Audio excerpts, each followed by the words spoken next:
నమస్కారం సార్. నమస్కారం మా గోవర్ధన, మన వీక్షకులు కూడా నమస్కారం. మన రాష్ట్ర సీఎం జగన్మోహన్ రెడ్డి గారు ఫస్ట్ టైం అరెస్ట్ అయ్యి వాటితో 12 ఏళ్ళు ముగుస్తుంది సార్. అయితే ఒక 16 నెలలు ఏమో ఆయన జైల్లో కూడా ఉన్నారు. ఒక 5 సంవత్సరాల నుంచి అయితే ఆయన ఇంకా కోర్టులకు కూడా హాజరవని పరిస్థితి. ఇప్పటికే ఆయన పార్టీకి సంబంధించినటువంటి రఘురామకృష్ణరాజు గారు కూడా 2 సార్లు పిటిషన్ కూడా వేయడం జరిగింది. సో ఇన్ని కేసుల్లో ముద్దాయిగా ఉన్న వ్యక్తి, ఇన్ని సంవత్సరాలు జైలు శిక్ష అనుభవించినటువంటి వ్యక్తి ఈరోజు మరి రాష్ట్ర సీఎంగా ఉండటం ఎలా చూడొచ్చు అంటారు సార్? అవునమ్మా, చాలా విచిత్రమైన పరిస్థితే.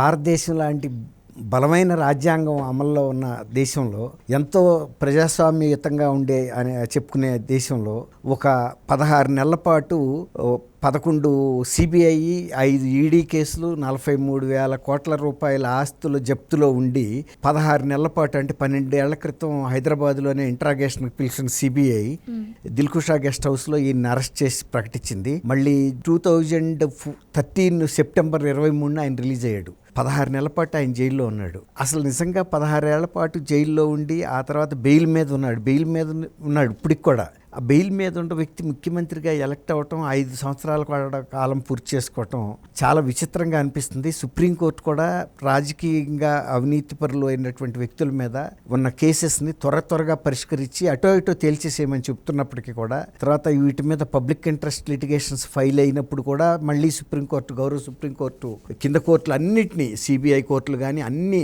మొత్తం న్యాయ వ్యవస్థని అలర్ట్ ఇచ్చింది. అవి సివిల్ కేసులు కానీ, క్రిమినల్ కేసెస్ కానీ, ఫైనాన్షియల్ ఫ్రాడ్స్ కానీ, ఇంకా ఏమన్నా కానీ, ఇర్రెగ్యులారిటీస్ కానీ, లేకపోతే ఎలక్షన్ రిలేటెడ్ కేసెస్ అయినా సరే, ఎనీ కేసు ఒక వితిన్ 1 year లోపల చేయమని చెప్పినా కూడా ఇంతవరకు జరగట్లేదంటే అసలు నిజంగా సుప్రీంకోర్టు కూడా ఒక రకంగా విస్తుపోయే పరిస్థితి ఇది. ఒక చీఫ్ మినిస్టరు ఈ ఇన్ని వ్యవస్థల్ని ఎట్లా మేనేజ్ చేసుకుంటూ వస్తున్నాడు. పక్కనుండ తెలంగాణ ప్రజలే ఆశ్చర్యపోతున్నారు. అసలు ఎలా చీఫ్ మినిస్టర్గా ఆంధ్రప్రదేశ్ ప్రజలు ఒక క్రిమినల్ బ్యాక్గ్రౌండ్ ఉన్న వ్యక్తిని, ఇంత కరప్షన్ ఉన్న కేసెస్ ఉన్న వ్యక్తిని ఎన్నుకున్నారు అనేది. ఇప్పుడు ఒకప్పుడు ఒక రాష్ట్రమే కదా, అందరిది same blood, same DNA, Telangana ప్రజలైనా ఆంధ్ర అయినా. వాళ్ళకు కూడా ఆశ్చర్యంగా ఉంది. కానీ ఆంధ్రప్రదేశ్లో ఇది పెద్ద చర్చనీయాంశం చాలా కాలం అవలా. కానీ చంద్రబాబు నాయుడు గారు అరెస్ట్ తర్వాత మాత్రం ఇది చర్చనీయాంశం అయింది. అప్పుడు వాళ్ళకి తెలిసింది ఏంటంటే, మనం తప్పు చేశాము, ఇది ఇతను కేవలం ఎలక్ట్ అయిన తర్వాత చేసిన డెవలప్మెంట్ లేకపోగా ప్రజల మీద దాష్టికాలు చేస్తున్నాడు, అధికార వ్యవస్థలకు ఉన్న పవర్ను ఉపయోగించి ప్రజల మీద వాళ్ళని అణిచివేస్తున్నాడు, వాళ్ళ ఆర్థిక ప్రయోజనాలు దెబ్బతీస్తున్నాడు, తను ఈ ప్రజల యొక్క సంపదని దోచుకుని తను వ్యక్తిగతంగా లాభపడుతున్నాడు, తను మనకేసేది బఠానీలు మాత్రమే, వీటితో మన జీవితాలు ఏమీ పూర్తిగా వెళ్ళవు అనే ఒక చర్చ. తర్వాత అవినీతి ముఖ్యమంత్రులు, అసలు ఆంధ్రప్రదేశ్ ఏర్పడిన దగ్గర నుంచి ఏ ముఖ్యమంత్రి ఎంత అవినీతి చేశాడు, ఏ ముఖ్యమంత్రి చేయలేదు, వాళ్ళ కుటుంబాల స్థితిగతులు ఎలా ఉన్నాయి, చంద్రబాబు నాయుడు గారు నిజంగా అవినీతి చేశాడా, అవినీతి చేసి ఉంటే ఈయన 4.5 సంవత్సరాలు ఎందుకు ఓపిక పట్టాడు, చివరి కాలంలో కదా అరెస్ట్ చేసింది. అది కూడా స్కిల్ డెవలప్మెంటు, అంటే యువతకి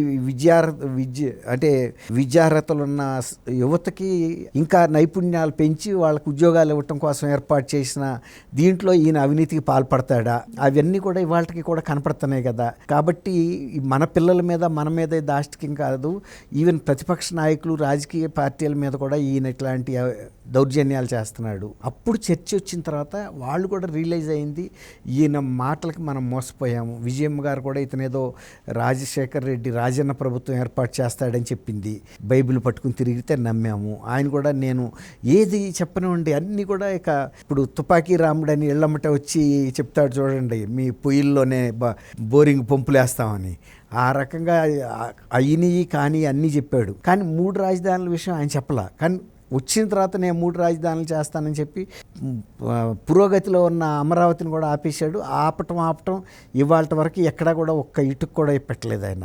అంటే ఏదైనా మౌలిక వస్తువులు అభివృద్ధి చేయడానికి ఆయన చేసిన ఖర్చు కూడా ఏం లేదు. కానీ చేసిన అప్పులు మాత్రం భారీగా ఉన్నాయి. అప్పులు అది కట్టడానికి, వడ్డీ కట్టడానికే చాలా కష్టపడాల్సి వస్తుంది రాష్ట్ర ప్రభుత్వం. సార్, మీరు చెప్పినట్టు అక్రమాస్తుల కేసులోనే అప్పుడు ఆయన అరెస్ట్ అయ్యారు. ఇప్పుడు అదే అక్రమాస్తుల కేసులు ఉన్నాయని, నాకు ఇవే ఆస్తులు ఉన్నాయని చెప్పి అఫిడవిట్లో చెప్పటం, ఆ అఫిడవిట్ని ఓకే చేయడం ఎలక్షన్ కమిషన్, ఆయన ఎలక్షన్లో పాల్గొనడం, ఇది ఏంటి సార్? అసలు రాజ్యాంగంలో ఈ లొసుగులు, ఈ రాజకీయ దుర్వినియోగం కోసం వాడుతున్నారు అని అనుకోవచ్చా మనం? ఇప్పుడు మీరు అన్నట్టు ఆయన కనుక అఫిడవిట్లో తనకి సీజర్ అంటే జప్తులో ఉన్న ఆస్తులు కనుక ప్రస్తావించకపోతే ఖచ్చితంగా సెంట్రల్ గవర్నమెంటే ఒక చట్టం చేయాలి. ఏదైతే అభ్యర్థులు వాళ్ళ అఫిడవిట్లో ఎన్నికల అఫిడవిట్లో ఉన్న ఆస్తులు కాక ఇంకేమి ఇవ్వని చెప్పినట్టే కదా. ఏదైతే ఉన్నాయన్నారో అవి మాత్రమే ఉన్నాయి. అవి కాకుండా కనుక వాళ్ళ పేరు మీద కానీ బినామీల పేరు మీద ఏమైనా ఆస్తులు ఉంటే కనుక సీజ్ చేసుకుంటామనే చట్టం కూడా చేయాల్సిన అవసరం ఉంది. ఇప్పుడు మోడీ గారు కూడా మొన్న ఎలక్షన్లో ఆంధ్రప్రదేశ్కి వచ్చినప్పుడు ఒక ఇంటి ఇచ్చాడు. చాలామంది రాజకీయ నాయకులు విపరీతమైన అవినీతి చేస్తున్నారు, వేల లక్షల కోట్లలో జరుగుతున్నాయి. ఆంధ్రప్రదేశ్ కూడా ఒక ఉదాహరణ. ఇలాంటి రాజకీయ నాయకుల ఆస్తులను జప్తు చేయటానికి ఉన్న అవకాశాల గురించి మేము ఆర్థిక నిపుణులతోనూ న్యాయ నిపుణులతో కూడా చర్చిస్తాము, అవసరమైతే అలాంటి చట్టం చేస్తామని అన్నాడంటే ఆయన్ని జగన్మోహన్ రెడ్డి గారిని దృష్టిలో పెట్టుకుని అన్నదే. ఈయన చెబుతున్నది వేరు, అక్కడ ఉన్న అఫిడవిట్లో కన్నా కూడా ఇప్పుడు జప్తు చేసిన ఆస్తులు చాలా ఉన్నాయి. అవి బినామీ పేరు మీద ఉండొచ్చు, కానీ వాటికి సరైన ఆధారాలు బినామీలు చూపించలేరు కదమ్మా. ఇప్పుడు సపోజ్ వాళ్ళ దగ్గర పనిచేసే ఒక నౌకరం పేరు మీద ఒక 100 ఎకరాలు 200 ఎకరాలు రాశాడు అనుకుందాం. అతను అంతకు ముందల్లా ఎక్కడ ఐటీ కానీ లేని వ్యక్తి, అతనికి వైట్ కార్డు ఉన్న వ్యక్తి, ఇన్ని ఆస్తులు ఎట్లా వస్తాయి? ఆ బినామీ అని తెలిసిపోతుంది. సిబిఐ ఎంక్వైరీ కనుక చేస్తే ఖచ్చితంగా తెలుస్తుంది. మీరు అన్నట్టు అట్లాంటి షాక్ ఇస్తే తప్ప ఇలాంటి వాళ్ళు లైన్లోకి రారు. అండ్ ఆస్తుల విషయం తీసి పక్కన పెడితే సార్, కేసుల విషయం మామూలు మా ప్రజా జీవితంలో మన ఇంటి పక్కన వ్యక్తో ఎవరి ఇంటి ఎదురు వ్యక్తో అరెస్ట్ అయ్యి వెళ్ళేసి వస్తే వాళ్ళతో మాట్లాడటానికి ఇష్టపడరు, వాళ్ళకు ఒక పిల్లని ఇవ్వడానికి ఇష్టపడరు.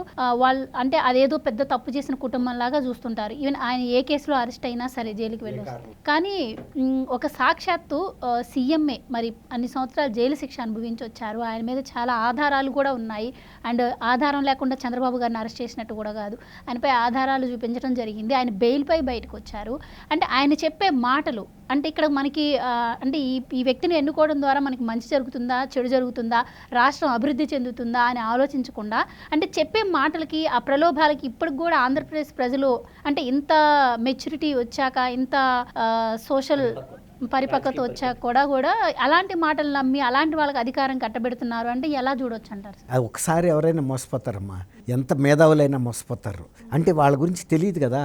వీళ్ళు నేను ఏదైనా చేస్తానని చెప్పాడు, సిపిఎస్ రద్దు అన్నాడు, కానీ మళ్ళీ తర్వాత వచ్చి మాకు తెలియక చెప్పామన్నారు. తర్వాత మద్యపాన నిషేధం చేయకపోతే నా ఆడబడుచుల తాళిబొట్లు తెగిపోతున్నాయి, ఇంకా ఎన్నాళ్ళు సహిస్తాను, మీ అన్న సహించలేడమ్మా, రాగానే మొదలుపెట్టేసి ప్రతి ఏటా 25% తగ్గించేసి 4వ సంవత్సరం వచ్చేటప్పటికి మొత్తం మద్యపాన నిషేధం చేస్తాను, కేవలం 5 స్టార్ హోటల్స్లో మాత్రమే దొరుకుతుందని చెప్పాడు. ఇవాళ పల్లెటూళ్ళలో మంచినీళ్ళు అన్నా దొరకపోవచ్చు, కానీ చీప్ లిక్కర్ దొరకని ఊరు లేదు, వీధి లేదు. తర్వాత రేట్లు కూడా బాగా పెంచేశాడు, నాణ్యత తగ్గిపోయింది. దాని వలన ఆరోగ్యం కోల్పోతున్నారు ప్రజలు. తర్వాత చచ్చిపోవటం జరుగుతుంది. ఆ చచ్చిపోయే లోపు కుటుంబం ఆర్థిక పరిస్థితి కూడా మొత్తం క్షీణించిపోతుంది.